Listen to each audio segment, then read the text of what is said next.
Sa ngalan ng Ama, ng Anak, at ng Espiritu Santo. Amen. Sumainyo ang Panginoon. At sumayo rin.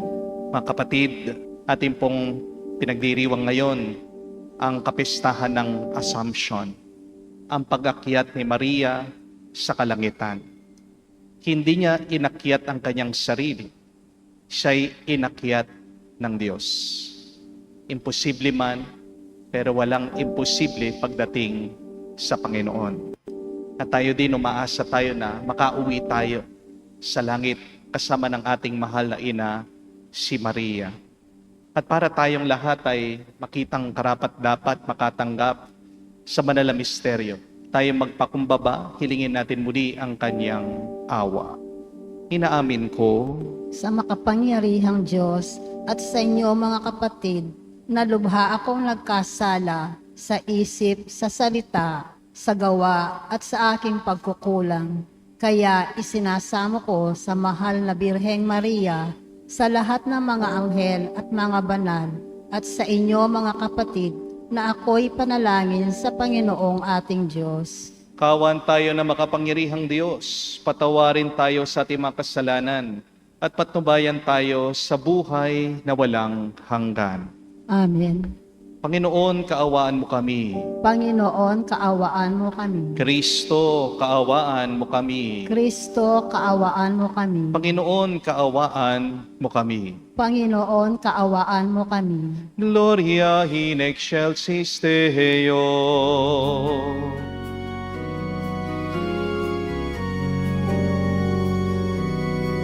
Luwalhati sa Diyos sa kaitaasan, at sa luma'y kapayapaan sa mga taong may mabuting kalooban. Pinupuri ka namin, dinarangal ka namin, sinasamba ka namin, niluluwalhati ka namin. Pinasasalamatan ka namin dahil sa dakila mong kaluwalhatian. Panginoong Diyos, Hari ng langit, Diyos amang makapangyarihan sa lahat. Panginoong Hesukristo, buktong laanan. Panginoon Diyos, Kordero ng Diyos, anak ng Ama. Ikaw tagapais ng mga kasalanan ng sanglibutan, maawa ka sa amin.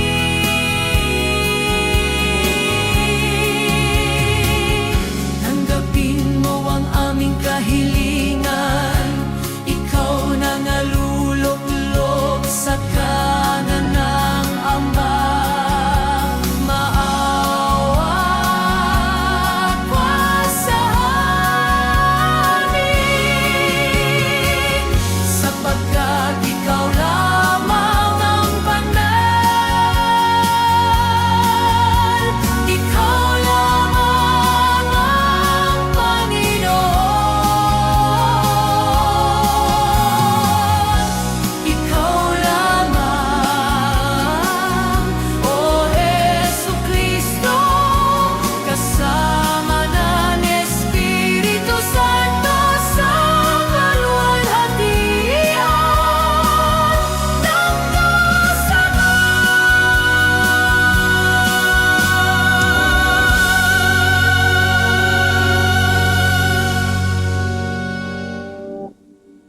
Manalangin tayo. Ama naming makapangyarihan, ang kalinisanisang mahal na Birhen Ina ng anak mong mahal ay iyong inakyat taglay ang kaluluwa at katawan sa kalangitan. Sa pagsasalob namin ng mga bagay sa kaitaasan, pagindapatin mong kami makasalo sa kaluwalhatian ng Birheng Ina na mahal namin, sa pamagitan ni Jesucristo kasama ng Espiritu Santo, magpa sa walang hanggan. Amen. Pagbasa mula sa Aklat ng Pahayag. Nabuksan ang templo ng Diyos sa langit at nakita ang kaban ng tipan. Kasunod nito'y lumitaw sa langit ang isang kagilagilalas na tanda, isang babaeng nararamtan ng araw at nakatungtong sa buwan. Ang ulo niya'y may koronang binubuo ng 12 bituin. Malapit na siyang manganak, kaya't napasigaw siya sa matinding sakit at hirap. Isa pang tanda ang lumitaw sa langit, isang pulang dragon na napakalaki. Ito'y may 7 ulo at 10 sungay, at may korona ang bawat ulo. Sinaklot ang kanyang buntot ang 3 bahagi ng mga bituin sa langit at inihagis ang mga ito sa lupa. Pagkatapos ay tumayo siya sa paanan ng babaeng malapit ng manganak upang lamunin ang sanggol sa sandaling ito'y isilang. At ang babae ay nagsilang ng sanggol na lalaki. Ngunit may umagaw sa bata at dinala ito sa Diyos, ang kanyang trono. Ang sanggol na ito ay tinakdang maghahari sa lahat ng bansa sa pamamagitan ng kamay na bakal. Ang babae naman ay tumakas patungo sa ilang sa isang dakong inihanda ng Diyos para sa kanya. At narinig ko ang isang malakas na tinig buhat sa langit na nagsasabi, dumating na ang pagliligtas ng Diyos. Ipinamalas na niya ang kanyang kapangyarihan bilang hari. Ipinamalas na ni Mesiyas ang kanyang karapatan. Ang salita ng Diyos. Salamat sa Diyos. Nasa kanan ang reyna, maningning sa ginto't ganda. Nasa kanan mo ang reyna, maningning sa ginto't ganda. Samantalang sa kanan mo nakatayo yung reyna, palamuti gintong lantay sa damit na suot niya. Nasa kanan mo ang reyna, maningning sa ginto't ganda. O kabiyak nitong hari, ang payo ko'y ulinigin, ang lahat mong kamag-anak at ang madlay limutin. Nasa kanan mo ang reyna, maningning sa ginto't ganda. Sa taglay mong kagandahan, ang hari ay paibigin. Siya'y iyong Panginoon, malapit na iyong sundin. Nasa kanan mo ang reyna, maningning sa ginto't ganda. Sa masamang masasaya, ang lahat ay nagagalak na pumasok sa palasyo at sa hari ay humarap. Nasa kanan mo ang reyna, maningning sa ginto't ganda. Pagbasa mula sa unang sulat ni Apostol San Pablo sa mga taga-Korinto. Mga kapatid, si Kristo'y muling binuhay bilang katibayan na muling bubuhayin ang mga patay. Kung paanong dumating ang kamatayan sa pamamagitan ng isang tao, gayon din naman dumating din ang muling pagkabuhay sa pamamagitan ng isang tao. Sapagkat kung paanong mamamatay ang lahat dahil sa kanilang kaugnayan kay Adan, gayon din naman mabubuhay ang lahat dahil sa kanilang kaugnayan kay Kristo. Ngunit ang bawat isa'y sa kanya-kanyang takdang panahon. Si Kristo ang pinakauna sa lahat. Pagkatapos ang mga kay Kristo sa panahon ng pagparito niya, ang darating ang wakas. Pagkatapos malupig ni Kristo ang lahat ng kaharian, pamahalaan at kapangyarihan, at ibibigay niya sa Diyos at Ama ang paghahari. Sapagkat si Kristo'y dapat maghari hanggang sa malupig niya at lubusang mapasuko ang kanyang mga kaaway. Ang kauli-huliang kaaway na kanyang pasusukuin ay ang kamatayan. Ganito ang sinabi ng kasulatan, Ang lahat ng bagay ay lubusang pinasuko sa Kanya ng Diyos. Ang salita ng Diyos. Salamat sa Diyos. Mga anghel ay masaya nang iakyat si Maria sa langit na maligaya. Aleluya, aleluya. Sumainyo ang Panginoon. At sumayo rin. Ang mabuting balita ng Panginoon ayon kay San Lucas. Papuri sa iyo, Panginoon. Si Maria ay nagmamadaling pumunta sa isang bayan sa kaburulan ng Huda. Pagdating sa bahay ni Zacarias, binati niya si Elizabeth. Nang marinig ni Elizabeth ang bati ni Maria, nagagalaw ang sanggol sa kanyang tiyan. Napuspos ng Espiritu Santo si Elizabeth. At buong galak na sinabi, pinagpala ka sa mga babae, at pinagpala rin ang dinadala mo sa iyong sinapupunan. Sino ako upang dalawin ang ina ng aking Panginoon? Sapagkat pagkarinig ko ng iyong bati ay nagagalaw sa tuwa ang sanggol sa aking tiyan. Mapalad ka sapagkat nananalig kang matutupad ang pinasasabi sa iyo ng Panginoon. At sinabi ni Maria, ang puso ko'y nagpupuri sa Panginoon at nagagalak ang aking espiritu dahil sa Diyos na aking tagapagligtas, sapagkat nilingap niya ang kanyang abang alipin.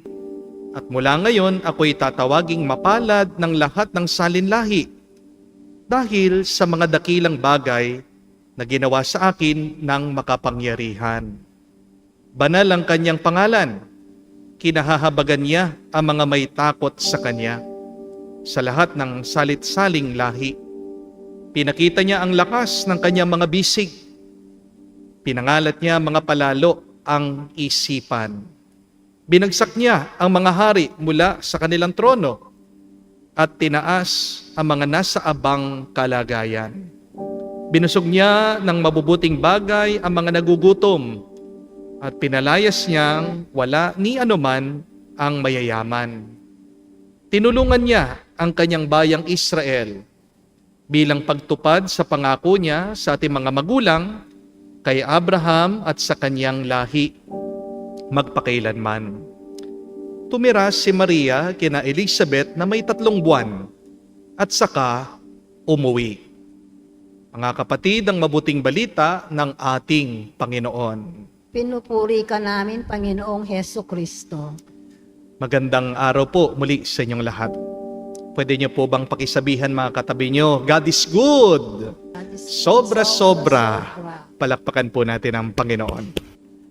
Meron pong isang kwento tungkol po sa isang bata, kasama po niya ang kanyang nanay. Pumasok po sila sa simbahan. Nakita po sila ng pari at lumapit po ang pari dito sa mag-ina.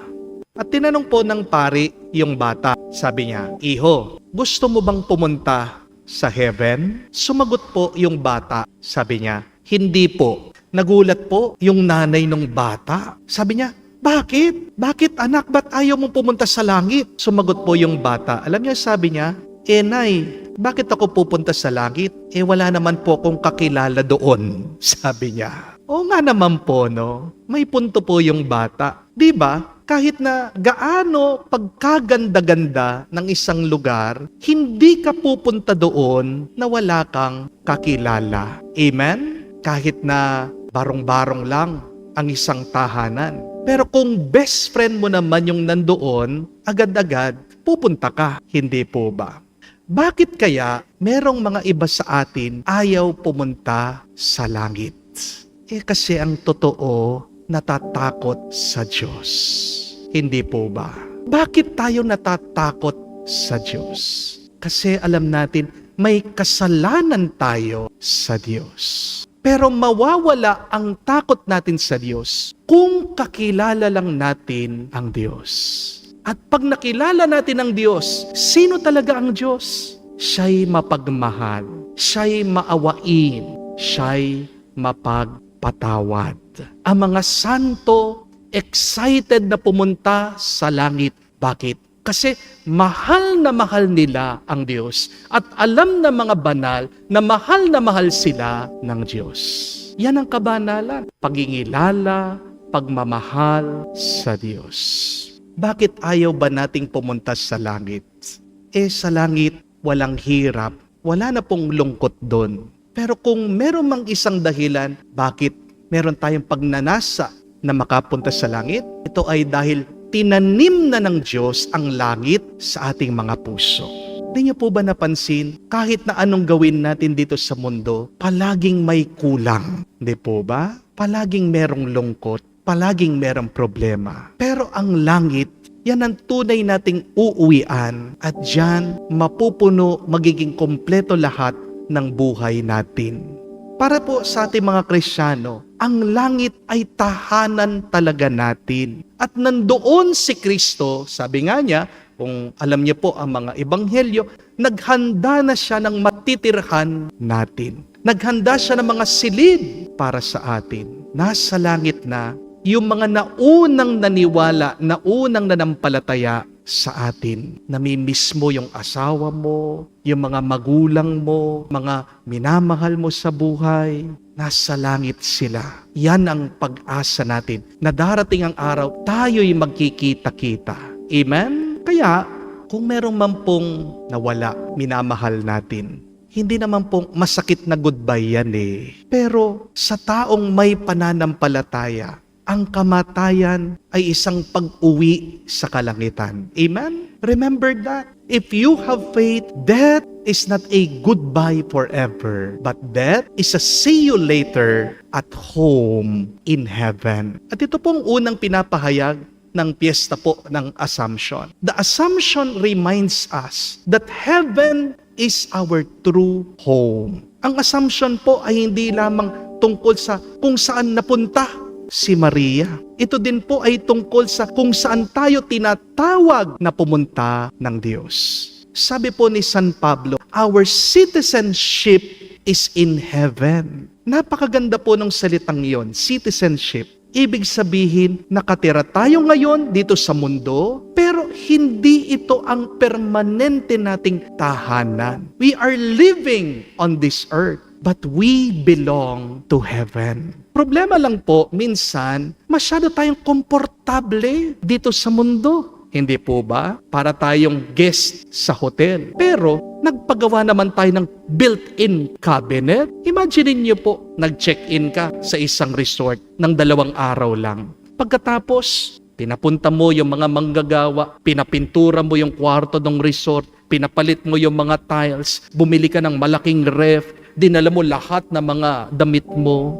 Diba minsan, nakakalimutan natin, mag-check out din tayo. Ganyan minsan sa buhay, masyado nating inaayos yung mga temporary accommodations natin. Nakakalimutan na natin yung permanent residence natin. Nagpapalaki tayo ng bahay, nagpapalaki ka ng bank account, nagpapalaki ka ng negosyo, nagpapalaki ka ng pangalan. Wala naman pong masama dyan. Pero haba sanang pinapalaki mo ang buhay mo ngayon dito sa mundo, sana palakihin mo din ang kaluluwa mo. Sana palakihin mo din ang pagmamahal mo. Sana lumaki din ang pananampalataya mo. Haba sanang dumarami ang pera mo, dumami din yung ginagawa mong kabutihan. Amen? Habang tumataas sana ang posisyon mo, lumalim din sana ang pagpapakumbaba mo. Habang gumaganda ang buhay mo, gumanda rin sana ang relasyon mo sa Diyos. Because someday, my dear friends, iiwan natin ang lahat ng ito. Bahay, sasakyan, titulo, bank account mo, mga gadgets, mga awards. Kahit na yung mga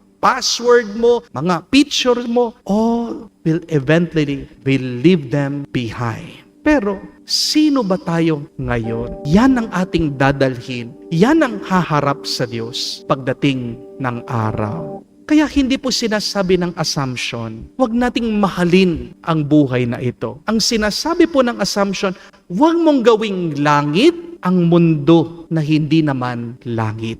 Yes, enjoy your blessings, love your family, build your dreams, work hard, travel, celebrate, and serve. Pero huwag kang kakapit ng mahigpit sa mga bagay na pansamantala lang. Hold the things here on earth with open hands because your heart belongs to heaven. Ito po ang unang paalaala ni Maria sa atin. Do not become so attached to this earth that you forget that you're destined for heaven. But secondly and lastly, Mary's assumption is the fruit of the hidden life of humility and faithfulness.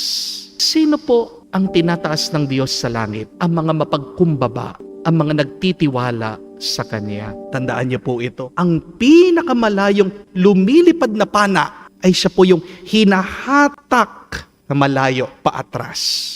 Pansin niyo po yun? Ang pinakamatayog mataas na puno, siya po yung merong pinakamalalim na ugat. Yung pong mga perlas ng kabibe, wala naman po kayong makikita niyan sa dalampasigan Hindi po ba? Ang pinakamagandang perlas, kadalasan, sa inyo po makikita? Sa pinakamalalim na dagat. At yung pinakamakinang na diamante, matatagpuan mo yan sa pinakasulok-sulukan ng bundok. Kaya kung titignan niyo po ang ating mahal na ina, si Maria, siyang pinakamababa sa lahat. Pero siya naman ang tinaas ng Diyos. Yan pong pinahayag ni Maria sa anghel. Sabi niya, ako ay alipin ng Panginoon. Mangyari nawa sa akin ang sinasabi mo. Dahil sa pagpapakumbaba ng ating mahal na ina, siya po'y inuwi sa langit ng Diyos. Kapag iniisip po natin si Maria ngayon, napakaganda po ng kanyang mga titulo. Tinatawag po natin siyang the Queen of Heaven, Mother of God, blessed among women. Pero kung iisipin niyo po, malaking bahagi ng buhay ng ating mahal na ina ay simple lang, tahimik lang. Hindi naman po siya nangaral sa mga libo-libong tao. Hindi po ba? Wala naman pong ginawang milagro ang ating mahal na ina. Hindi naman po siya tanyag, hindi naman po siya mayaman, hindi naman po siya sikat nung panahon niya. Most of Mary's life was ordinary. Isa lang po siyang simpleng ina. Nagluluto sa bahay, naglalaba, naglilinis, nag-iigib ng tubig, inalagaan ang ating Panginoong Hesukristo, hinihintay si San Jose, nagdarasal. Paulit-ulit ginagawa po niya ang mga bagay na yan. Ordinaryo lang ang buhay niya, pero kakaiba. Extraordinary naman ang katapatan niya. At yan pong napakagandang paalaala para sa atin lahat. Yes, the world rewards popularity, but God rewards fidelity. Napakahalaga po nito dahil maraming kabutihan sa mundong ito ang hindi po napapansin ng ibang tao. Pero nakikita yan palagi ng Diyos.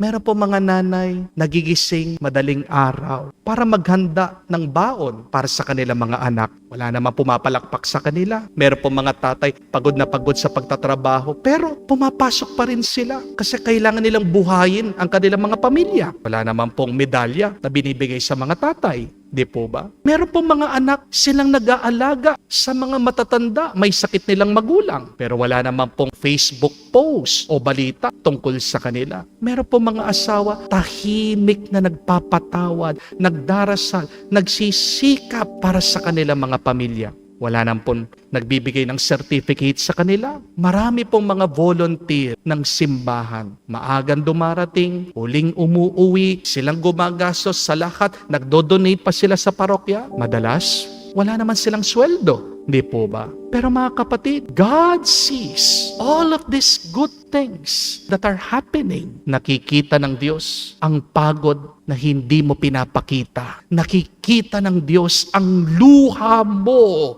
na ikaw lang ang nakakadama. Nakikita ng Diyos ang pera na binibigay mo. Minsan, kapos ka, wala kang maibigay. Nagbibigay ka, galing lang sa utang.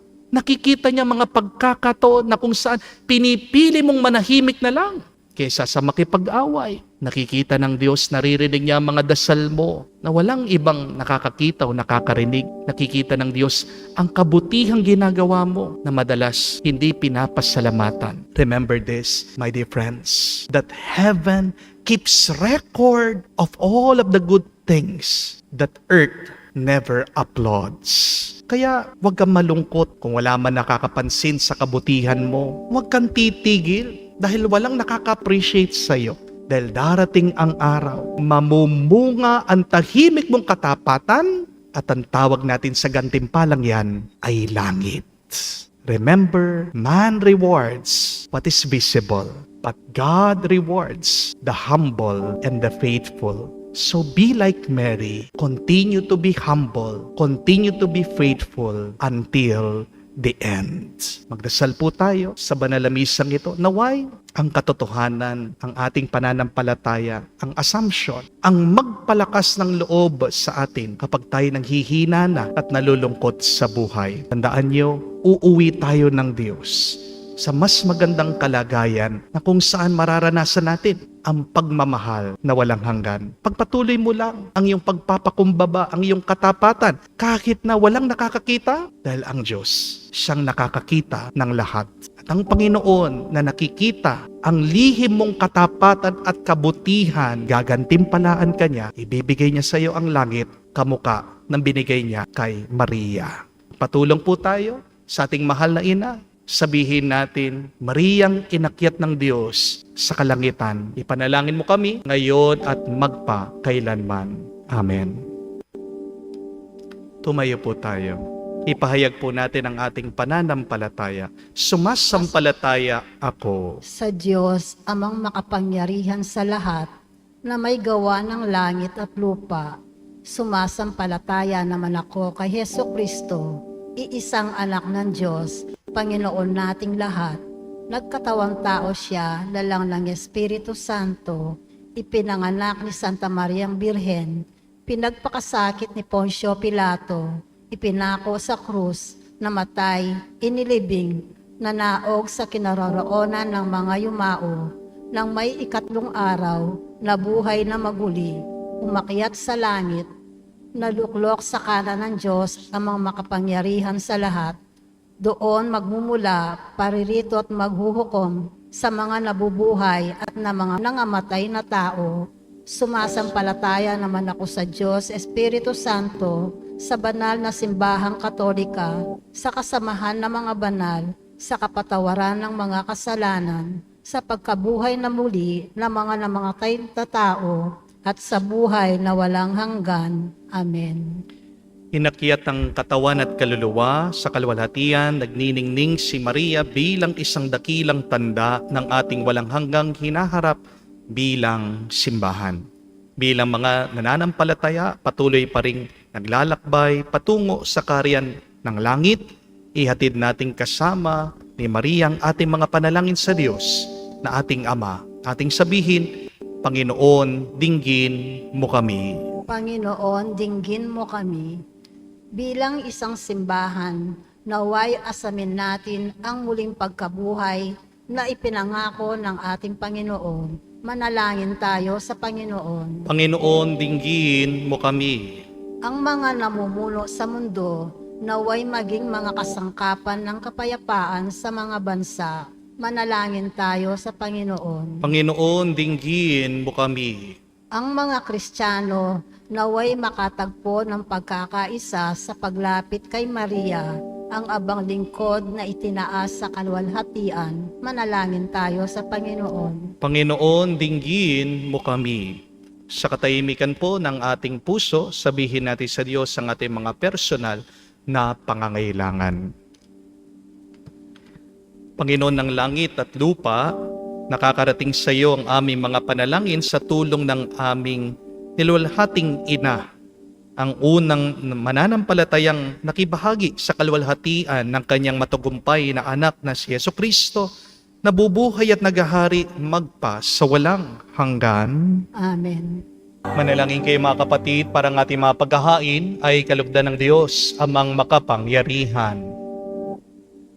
Tanggapin nawa ng Panginoon itong paghahain sa iyong mga kamay sa kapurihan niya at karangalan sa ating kapakinabangan at sa buong sambayanan niyang banal. Ama naming lumikha, ang paghahain ito naway makaakyat sa iyo at bilang katugunan sa pagdalangin ng Mahal na Birhen inakyat sa langit, ang aming kaloobang nag-aalab sa ningas ng pag-ibig ay lubos nawang pumailalim sa iyo sa pamagitan ni Hesukristo kasama ng Espiritu Santo magpa sa walang hanggan. Amen. Sumainyo ang Panginoon. At sumayo rin. Itaas sa Diyos sa inyong mga puso at diwa. Itinaas na namin sa Panginoon. Pasalamatan natin ang Panginoong ating Diyos. Marapat na siya ay pasalamatan. Ama naming makapangyarihan, tunay nga marapat ikaw ang aming pasalamatan sa pamagitan ni Jesucristo na aming Panginoon. Ngayon inakyat ang mahal na Birhen sa langit, ang pasimulat larawan ng laan mong masapit, ng tanging sambayanan sa iyo nananalig. May pag-asa at kasiyahan kami sa iyo papalapit. Di mo pinabayaang dumanas ng pagkaagnas, ang nagsilang at nag-aruga sa iyong bumubuhay na anak. Nung siya'y naging dinan, naiiba sa aming lahat, upang kami hatian sa kanyang buhay na ganap. Kaya kaisa na mga anghel nagsisiawit ng papuri sa iyo, na walang humpay sa kalangitan. Kami nagbubunyi sa iyong kadakilaan.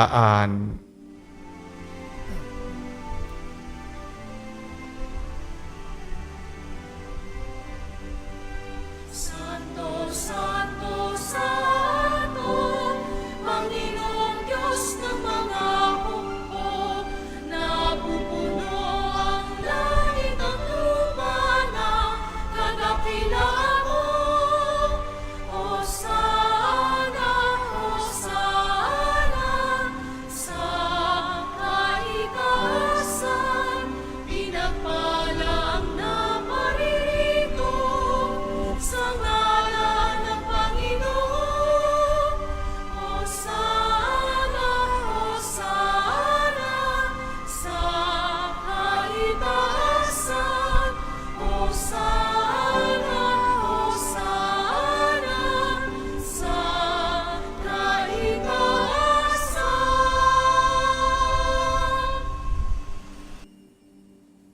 Ama naming banal, ikaw ang bukal ng tanang kabanalan.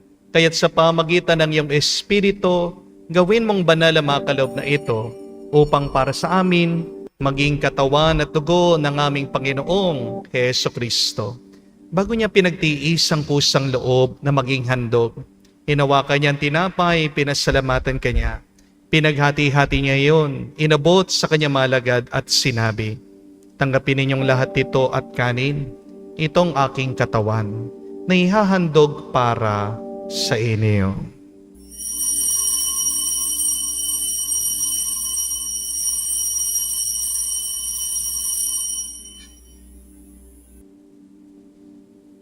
Gayon din naman na matapos ang hapunan, hinawakan niyang kalis, muli kanyang pinasalamatan. Nabot niyang kalis sa kanyang malagad at sinabi, "Tanggapin ninyong lahat ito at inumin. Itong kalis ng aking dugo, ng bago at walang hanggan tipan. Ang aking dugo na ibubuhos para sa inyo at para sa lahat sa ipagpapatawad na mga kasalanan. Gawin ninyo ito sa pag-alaala sa akin."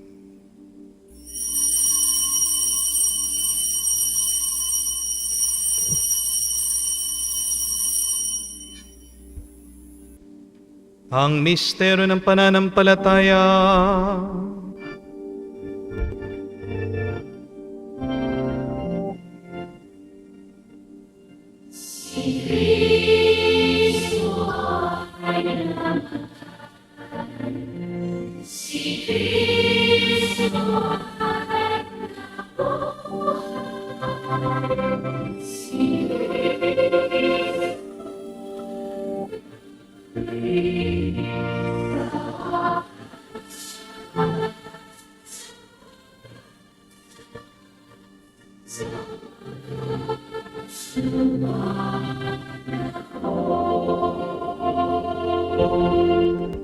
Ama, ginagawa namin ngayon ang pag-alaala sa pagkamatay muling pagkabuhay ng iyong anak.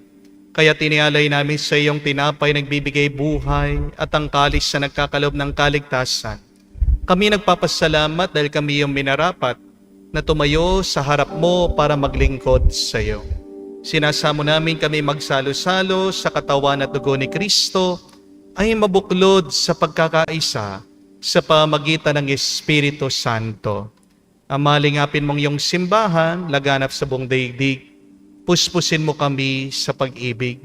Kaisa ni Leon ang aming Santo Papa, si Florentino aming Arsobispo, at ng Tanang Kaparian. Alalahanin mo rin ang aming mga kapatid na nahimlay, may pag-asang sila'y muling mabubuhay. Gayon din naman lahat ng mga pumanaw.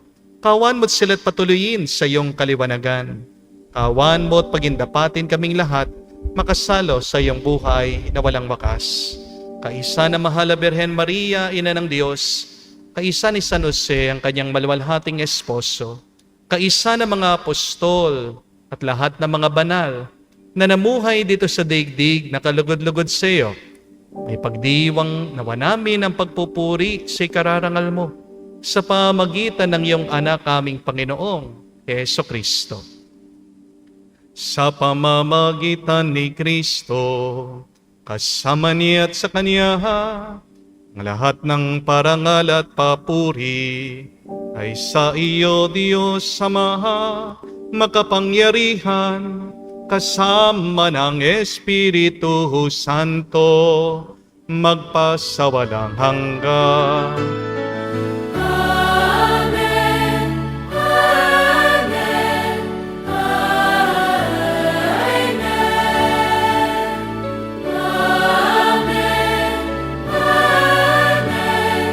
Amen. Sa nakagaling na utos sa turo ni Jesus, Panginoon natin at Diyos, ipahayag natin ang lakas, loob.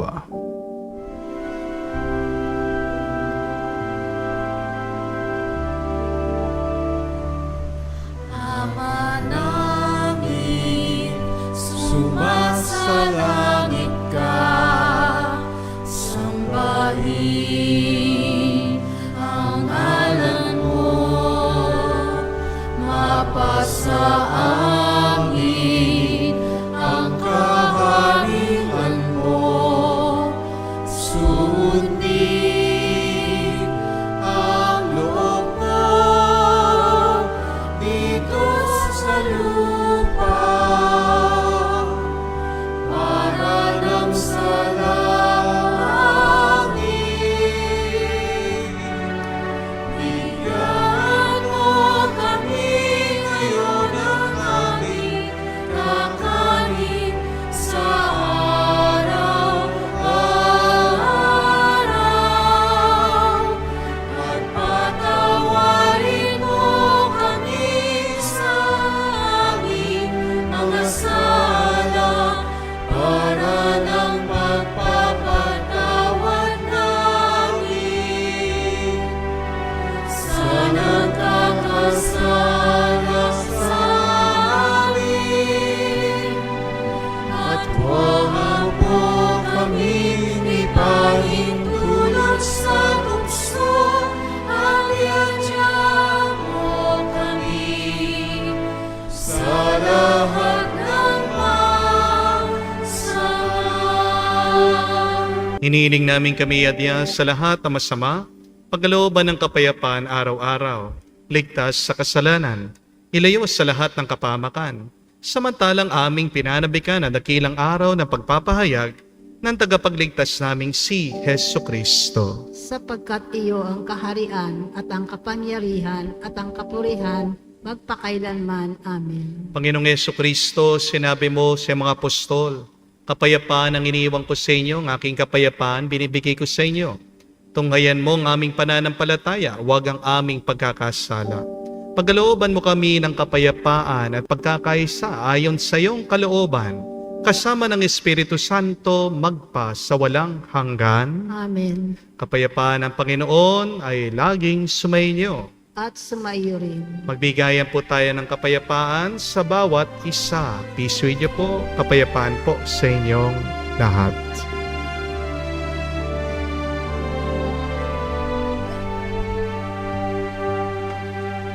Kordero ng Diyos na nag-aalis ng mga kasalanan ng sanlibutan, maawa ka sa amin.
Mga kapatid, naririto ang ating Panginoong Jesucristo, ang Kordero ng Diyos.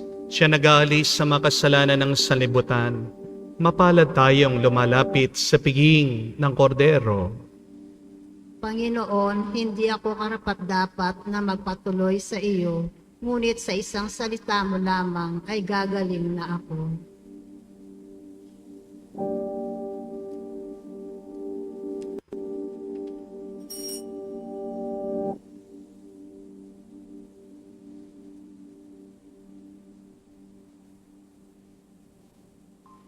Manalangin tayo.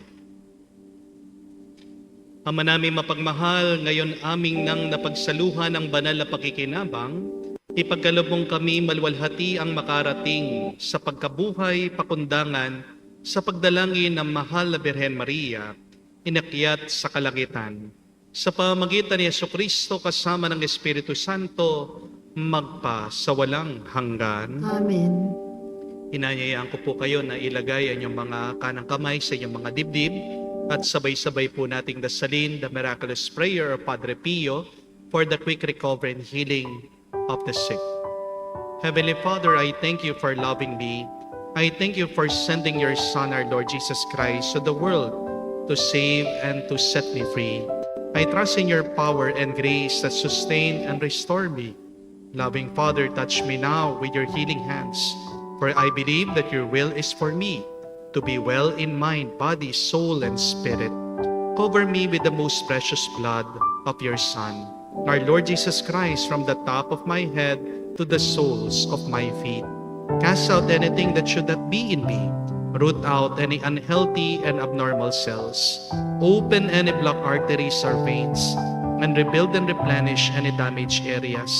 Remove all inflammation and cleanse any infection by the power of Jesus' precious blood. Let the fire of your healing love pass through my entire body to heal and to make new and diseased areas so that my body will function the way you created it to function. Touch also my mind and my emotion, even the deepest recesses of my heart. Saturate my entire being with your presence, love, joy, and peace, and draw me ever closer to you every moment of my life. And Father, fill me with your Holy Spirit. Empower me to do your works so that my life will bring glory and honor to your holy name. I ask this in the name of Jesus Christ, our Lord. Amen. We ask for the intercession of our Blessed Mother Mary. Hail Mary, full of grace, the Lord is with you. Blessed are you among women, and blessed is the fruit of your womb, Jesus. Holy Mary, Mother of God, pray for us sinners now and at the hour of our death. Amen. Padre Pio Petralcina, Pray for us. Mary assumed into heaven, pray for us. Muli po, kami nagpapasalamat sa inyong lahat na bawat Sabado ay sumusubaybay sa ating healing mass at ganyan din po sa ating mga bisita na nakasama natin ngayon sa ating banal na misa. Palakpakan po natin sila. Thank you very much po. Pinapaalala ko lang po na ngayon pong paparating na linggo, no, lalong-lalo na po sa August 20, wala po ako dito sa parokya. Ako po ay lilipad papunta sa Australia. No, please pray for me. No? Mag-a-attend po ako ng isang ordination doon sa Australia at meron din pong panahon para ma-meet yung ating mga followers dyan. Kaya tayo po ay may schedule na misa. Yan po sa Plumpton, Good Shepherd Parish, Sydney, Australia. 3 o'clock po ng hapon, Australia Eastern Standard Time. No? Kita-kita po tayo dyan sa Sydney. Pasensya na po sa mga nandyan sa Perth o Melbourne. Malayo po ang Sydney sa inyo. No? How I wish that I can visit you, pero pasensya na po. Yan lang po yung limited time na maibibigay ko. No? Pero wag po kayo mag-alala, babalik din po ako dito, no, sa susunod na Sabado. Meron pa rin po tayong healing mass at makakasama niyo po ako sa ating healing mass sa Sabado. Okay? So, muli po sa inyong lahat, maraming salamat po. Huwag po nating kalimutan na kahit na tayo nabubuhay dito sa mundo, tayo ginawa ng Diyos para sa kalangitan. Tayo po ay naglalakbay lang dito sa mundo. This is not our permanent residence. No? Yung inyo pong mga bahay, lahat ng mga naipon nyo, iiwan nyo din yan. No? Kaya nga, hindi natin maintindihan yung mga ibang napakaganit pagkakatakaw-takaw sa pera. Bilyon-bilyon ang kanilang tinatago. Hindi naman nila kayang gastusin lahat ng yan. Hindi po ba? No? So, pagdasal natin sila. But please continue to pray for yourself. We ask the blessing, the intercession, prayer for Blessed Mother Mary, na maalaala natin ito, na hindi tayo forever dito sa mundo. Tayo ay papunta sa langit. Kaya nga, igian mo, ayusin mo ang iyong pamumuhay. Dahil ang bunga ng isang tahimik, tapat, mapagkumbabang buhay ay langit. Kung hindi tahimik ang iyong buhay, kung ito ay maingay, kung hindi ka mapagkumbaba, ikaw ay napakayabang, kung hindi ka tapat, no? Ikaw ay makasalanan, ano ang bunga ng iyong buhay? Saan ka papunta? Doon sa kabaliktaran ng langit. Doon sa smoking area. Saan po yun? Sa impyerno. No? Heaven is not only our destination, but heaven is our direction. Please, hold the things of this earth with open hands and allow God to hold your heart para makauwi tayo doon sa kalangitan. Kung saan mararanasan natin ang pagmamahal na walang hanggan. Sumainyo ang Panginoon. At sumayo rin. At kayo'y basbasan ng Diyos, makapangyarihan sa lahat, sa ngalan ng Ama, ng Anak, ng Espiritu Santo. Amen. Ang ating misa ay natapos na. Humayo tayo sa kapayapaan ni Kristo. Salamat sa Diyos.